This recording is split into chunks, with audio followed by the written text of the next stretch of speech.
Maglilinis tayo ng kama, guys. Let's do this. Tubig na may sabon, tsaka baking soda. Basahan.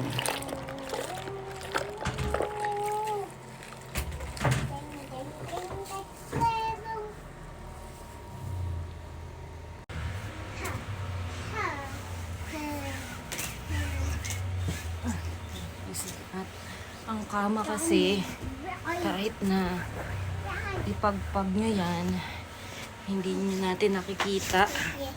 May mga hayop.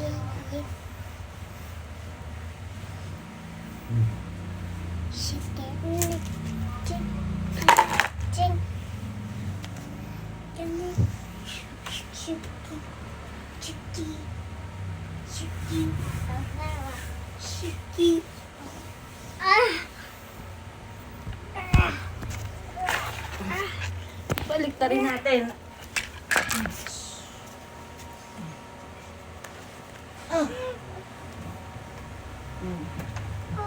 Isi natin itong sila. Si mamamaho.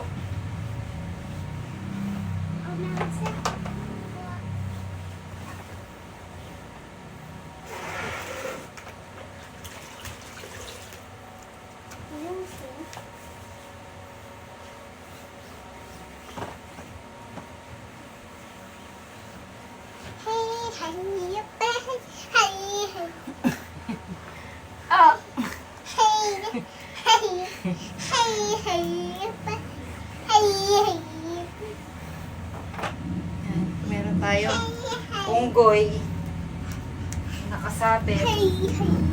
Yan. Ay!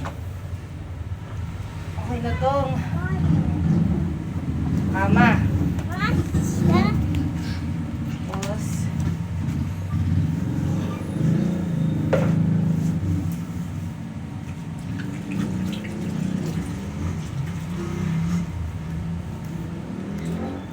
linisin naman natin ang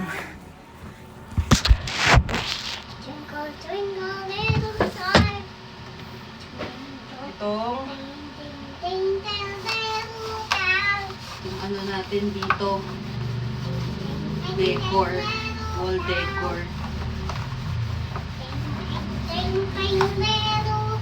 Alam mo kasi yung paglilinis, therapy naming mga nanay. Kapag madami kaming iniisip, nakakawala ng stress yung paglilinis ng bahay.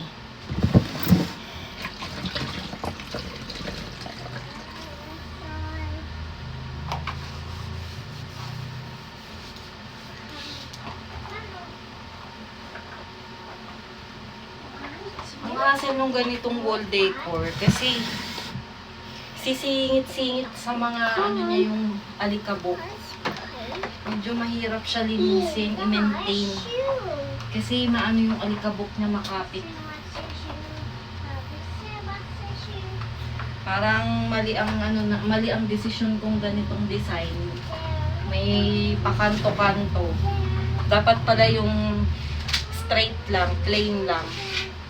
Para madaling i-maintain. Kasi minsan sa sobrang busy, hindi talaga natin nagagawa na isingit yung bawat space, bawat space niya, malilinis.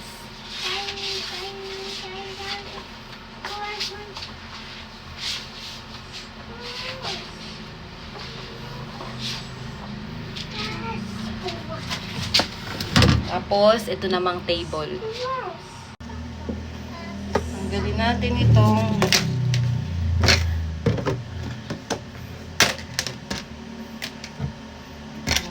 dito sa table.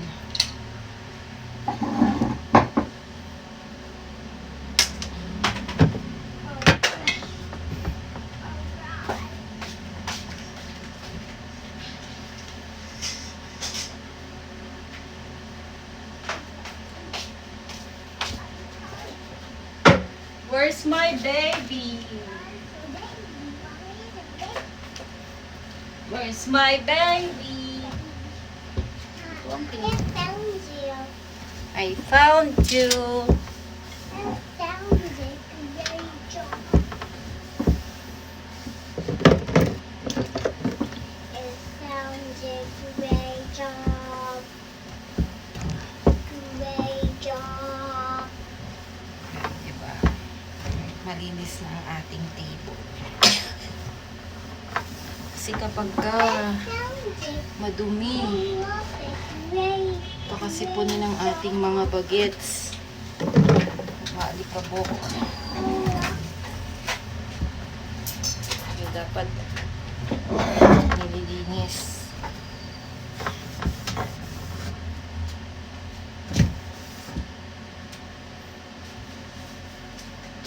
Dito mga dinding. Dito rin tayo sa wall. Linisin din natin. Ay, nilitaw yung strap ng bra. Ayan, huwag yun na lang pansinin.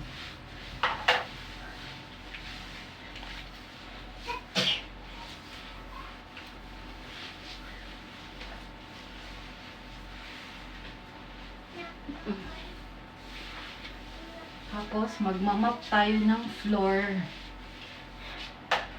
Ay, nako, dami gawain ng nanay.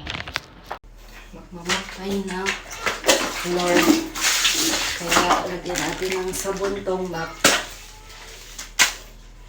Tsaka natin i-brush.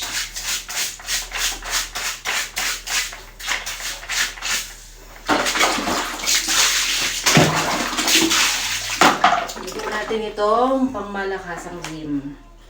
Highly recommended yan. Pangtanggal ng mga sebo-sebo, mga dirt, mga stain, sebo sa kawali. Yan, mga itim-itim sa kawali. Sebo-sebo dyan sa lababo, sa bowl, sa tiles. Mga stain. The best. Highly recommended yung zin na yan. Mop naman. Let's mop the floor. And ang vlog natin is cleaning every day. Cleaning the house every day. Baby, no? You help mommy to clean the house? Can you help mommy? Can you help me?